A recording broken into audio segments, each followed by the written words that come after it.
Olá, meus amigos e amigas. Estamos iniciando o curso Planejamento Estratégico, Teoria e Prática, aula 1. Sejam muito bem-vindos. Vamos fazer uma breve apresentação. Meu nome é Fabiano Medeiros, eu sou instrutor do curso e também responsável pelo seu desenvolvimento. Eu sou formado em Economia e tenho pós-graduação em Gestão de Negócios, docência superior, com especialização em marketing estratégico. Eu tenho uma experiência bem ampla. Eu comecei muito cedo trabalhando com o meu pai, que era um grande empreendedor na área de comércio. O pai teve posto de gasolina, loja de tecido, loja de miscelâneas, restaurante, hotel e dormitório, cinema. Eu aprendi muito com meu pai quando eu era menino ainda, basicamente. Depois eu vim estudar no Rio e ingressei em empresas como o Diners Club, a Xerox do Brasil, que na verdade foi a minha grande escola, porque a Xerox era uma empresa à frente do tempo. Seu centro de ciências lá em Palo Alto, nos Estados Unidos, a maioria dessas tecnologias surgiram e isso foi reconhecido inclusive pelo Steve Jobs, o cara que criou a Apple. E dizem que foi estagiário no centro de Palo Alto. O próprio Windows, dizem também que nasceu lá em Palo Alto, e eu não duvido nada, porque quando eu ingressei na Xerox final dos anos 70, eu tive acesso à primeira workstation, que era um computador, uma impressora e uma tela com editor de textos. A Xerox foi realmente uma grande escola.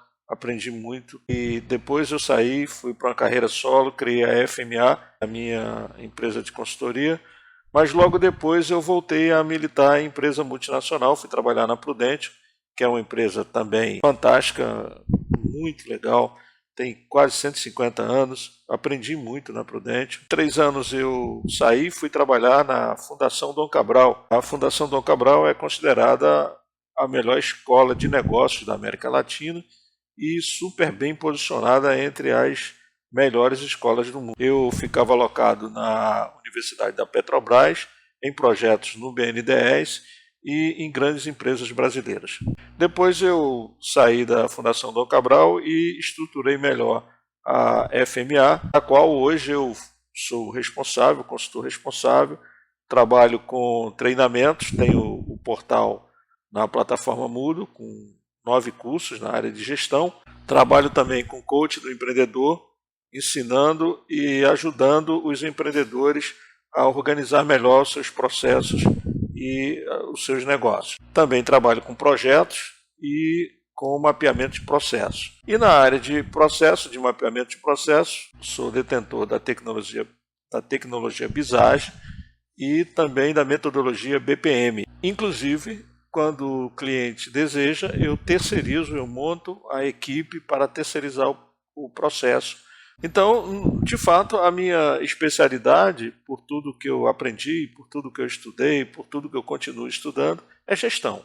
E é gestão de negócios com foco em pessoas, processos e projetos. O objetivo do curso Planejamento Estratégico é estudar os conceitos e a sua aplicabilidade prática no mundo das organizações. O assunto do planejamento estratégico se complicou demais, se sofisticou demais. E, segundo Rancharan, 70% dos planos estratégicos morrem, não são implementados. Então eu venho na contramão, eu concordo com ele e venho na contramão dizendo o seguinte: a ciência, o conhecimento é maravilhoso e a aplicabilidade pode ser prática. Inclusive, no curso, eu trago exemplos práticos de como fazer a aplicação do planejamento estratégico. Vai ser uma grande experiência para vocês também. Tem um caderninho de apoio aqui.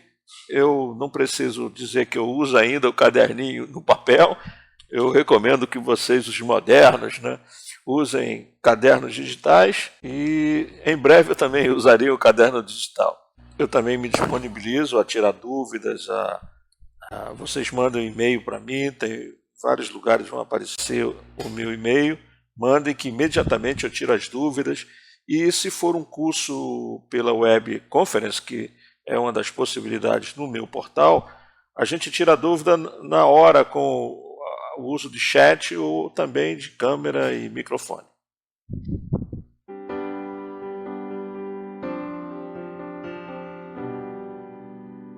Então vamos começar a nossa aula. Eu gostaria que vocês assistissem o vídeo a seguir depois vocês montassem uma lista com a opinião de vocês sobre quais são as consequências da falta de um planejamento.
Bom, gente, agora a reflexão. Vocês anotem no caderno de apoio as consequências que vocês pensaram pela falta de um planejamento. Quais são as consequências? A nossa reflexão sobre o vídeo é a seguinte: a falta do planejamento traz como consequências perda de muito tempo, improdutividade. Nem sempre os objetivos são atingidos, o que é extremamente decepcionante. O estresse é muito elevado. Gasta-se muito dinheiro tentando alcançar os objetivos de qualquer forma. Não se sabe para onde seguir. Perde-se o foco e muitas vezes desiste-se de lutar. E aí, conforme diz o grande pensador Sêneca, quando se navega sem destino, nenhum vento é favorável. Qualquer segmento da vida.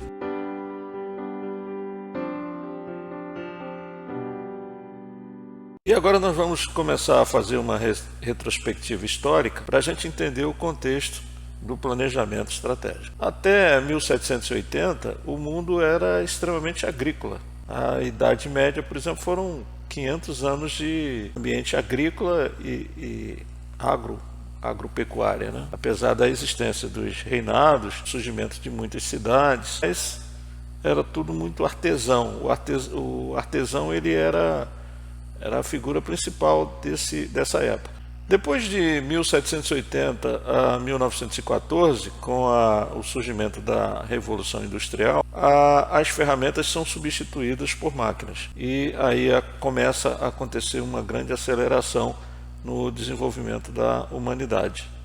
De 1914 a 1945, há uma explosão das cidades com a migração das populações das áreas agrícolas para as cidades, e aí a gente vê isso naqueles filmes sobre a Inglaterra desse período, com o surgimento das grandes fábricas e tal, e a vinda dos trabalhadores do campo para as cidades, principalmente os artesãos. Na Segunda Grande Guerra Mundial, surgem os bancos, as instituições financeiras e os primeiros computadores surgem com o início do ciclo da TI, tecnologia da informação, e depois, já nos anos 80, surgem as preocupações das organizações com a concorrência, com os clientes e a busca incessante pela flexibilização e a qualidade. Aqui, por exemplo, nos anos 70, quando eu ingressei na Xerox, eu acompanhei a primeira crise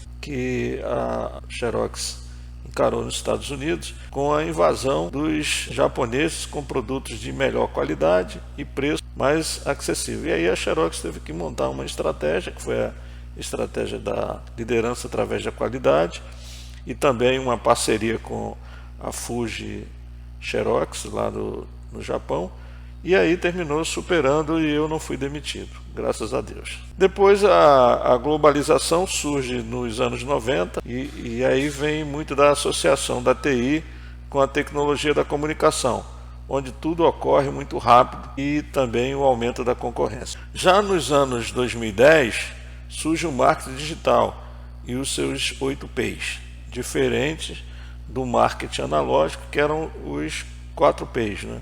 Acho que todo mundo lembra: ponto, propaganda, preço e produto. E aí surge o comércio eletrônico, a internet e tal.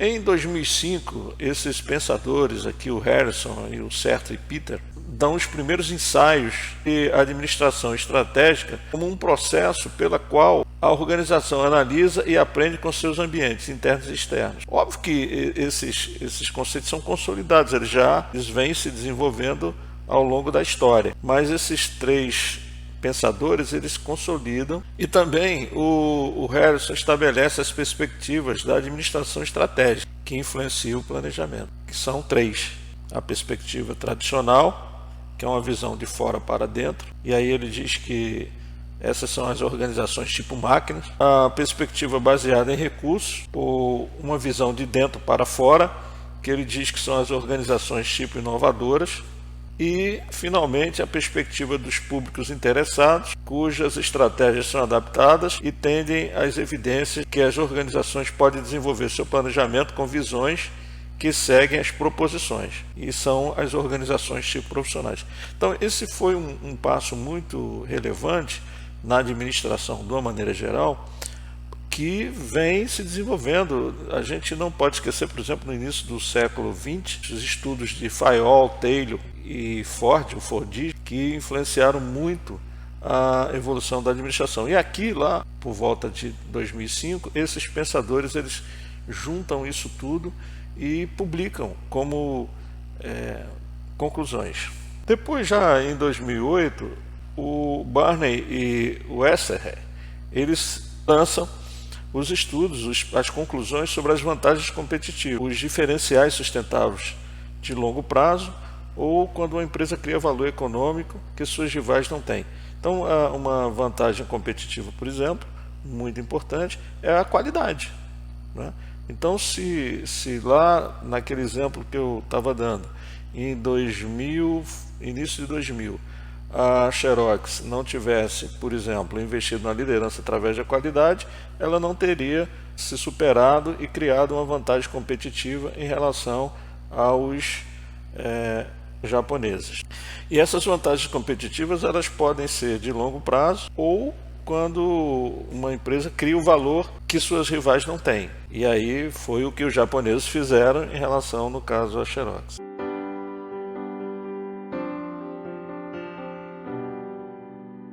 O Mike Porter lança o modelo das 5 forças por volta de 95, 97, exatamente também como uma ferramenta para apoiar os estudos de análise dos negócios. E nesse caso ele ensina que essas forças bem analisadas vão gerar um conhecimento sobre a atratividade do setor. Aí está o Mike Porter, economista, engenheiro aeroespacial, e aí são as 5 forças criadas pelo Porter. Competitiva e Estratégica foi um grande livro, um livro muito importante, publicado por Mike Porter, abordando as 5 forças. Então ele diz o seguinte: quando você vai lançar uma empresa, você precisa analisar essas 5 forças, para não dar com os burros na água, ou quando você já opera e você precisa estar analisando a sua organização frente ao mercado. Então são 5 forças. A mais importante talvez seja essa aqui, dos concorrentes, né? Os clientes, como os clientes são organizados, como eles se comportam, os produtos substitutos, os fornecedores e os novos entrantes. Novos entrantes aqui, quais são as empresas que estão entrando para competir naquele setor. Então por isso é que ele diz que é a análise da atratividade do setor. Esse estudo do Mike Porter, ele foi de grande valia, ele tornou um ícone na análise da administração estratégica. E nós podemos concluir que é impossível não fazer essa análise ao lançar um negócio ou um produto. Dando sequência aqui aos nossos estudos, nós vamos conhecer então a matriz SWOT. A matriz SWOT, na verdade, ela começou por volta de 1950, e em 1963 o principal executivo da GM, o Sloan, ele, baseado nas forças e fraquezas que compõem essa matriz, ele fez uma análise em relação ao seu concorrente, que era a Ford. E em 1960 a matriz SWOT ela foi lançada definitivamente pela Harvard Business School com essa composição. Vamos dar uma olhada aqui nessa composição da matriz SWOT. No ambiente interno tem as forças e as fraquezas. As forças, os fatores positivos, e as fraquezas, os fatores negativos. E no ambiente externo, as oportunidades e as ameaças. É bom que a gente entenda que essa matriz e a análise das 5 forças do Mike Porter, elas vêm até os tempos atuais muito usadas nos trabalhos de planejamento estratégico e até, eu diria também, na análise individual de carreiras e de desenvolvimento de empresas e tudo mais. A partir de 73, a HBS, Harvard Business School, ela passa a difundir muito fortemente essa matriz. É muito interessante, depois nós vamos ver lá no exercício prático como fazer, mas não tem muito mistério. Então, gente, nós nessa primeira aula nós tivemos uma reflexão sobre as consequências de não se planejar, né? Uma casa sem planejamento, você pode estar começando do telhado, e aí bastante complicado.